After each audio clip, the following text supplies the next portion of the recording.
Assalamualaikum warahmatullahi wabarakatuh. Salam literasi. Perkenalkan, nama saya Emma Setiasih dari SMP Negeri 2 Margahayu Gugus 04. Saya telah membaca buku novel yang berjudul Starlight. Penulis Lia Ragil, penerbit Gramedia Pustaka Utama. Cetakan April 2016. Tebal 264 halaman. Buku ini menceritakan tentang Wulan dengan tekadnya yang besar untuk membanggakan ayahnya melalui akademik. Lalu ada perselisihan di antara persahabatannya, namun harus terpaksa tetap berkomunikasi setiap hari. Tokoh dalam buku tersebut: 1. Wulan, 2. Lintang, 3. Teguh, 4. Nindi, 5. Bagas, 6. Ayah Wulan, 7. Lintang.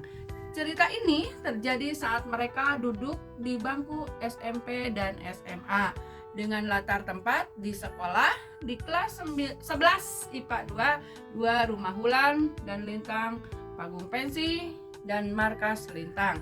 Konflik yang terjadi dikarenakan adanya kesalahpahaman Teguh dan sikap kekanak-kanakan Lintang yang selalu lari dari masalah.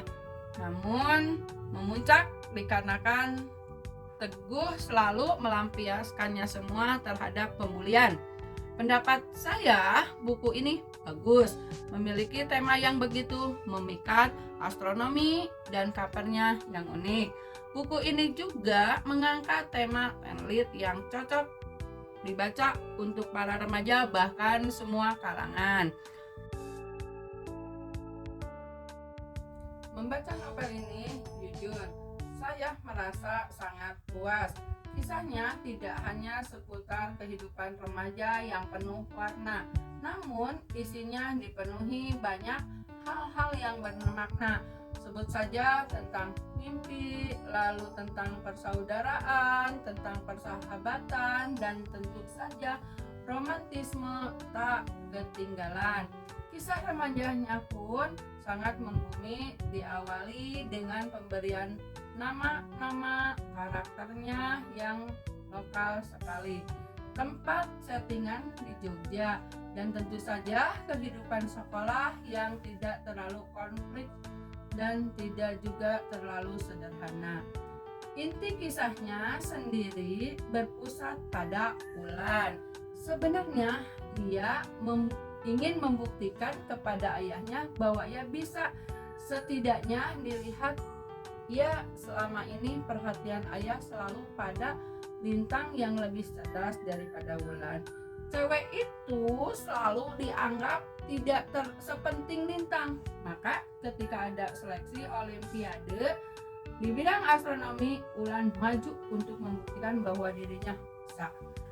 Halangan pun hadir untuk menguji keseriusan Wulan. Bagas, sang jenius yang tahun lalu tembus tingkat provinsi lewat olimpiade matematika, ini ia berkecimpung di bidang yang sama dengan Wulan. Itu pun Nindi yang notabene berada di peringkat ketiga di kelas setelah Bagas pertama dan Lintang kedua. Wulan yang hanya berperingkat belasan harus membuktikan bahwa dirinya mampu. Banyak subkonflik lain yang sebenarnya menimbulkan tubrukan. Sebut saja konflik antara Lintang dan Teguh yang belum selesai. Jadi ceritanya begini, si Lintang ini dulunya sahabat dekat dengan Teguh. Lalu suatu hari keduanya tertimpa masalah yang merugikan keduanya. Ada hal yang menurut Teguh tidak adil terjadi pada Lintang, hingga akhirnya kini Teguh menjauh Lintang dan selalu memperlakukan Lintang semena-mena.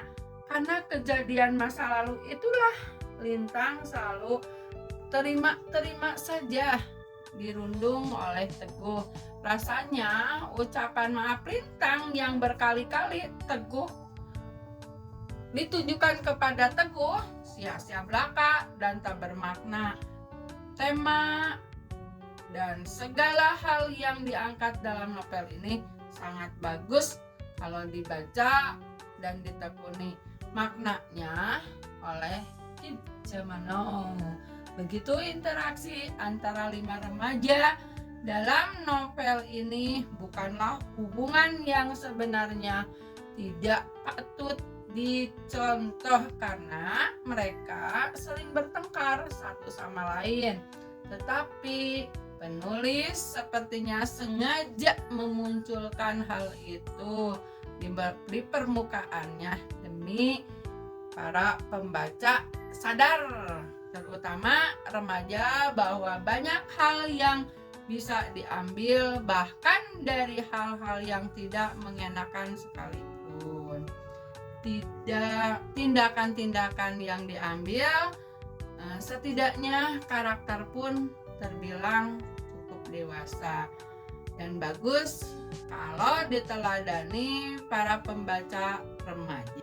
Novel yang merupakan naskah pilihan web Gramedia, proyek ini pun semakin berbobot dengan pengetahuan astronomi yang diselipkan di beberapa bagian. Bahkan semacam filosofi perbintangannya itu pas. Sebut saja seperti perumpamaan Big Bang yang merupakan metafora bulan dan banyak lagi. Itulah buku yang telah saya baca. Wassalamualaikum warahmatullahi wabarakatuh. Salam literasi.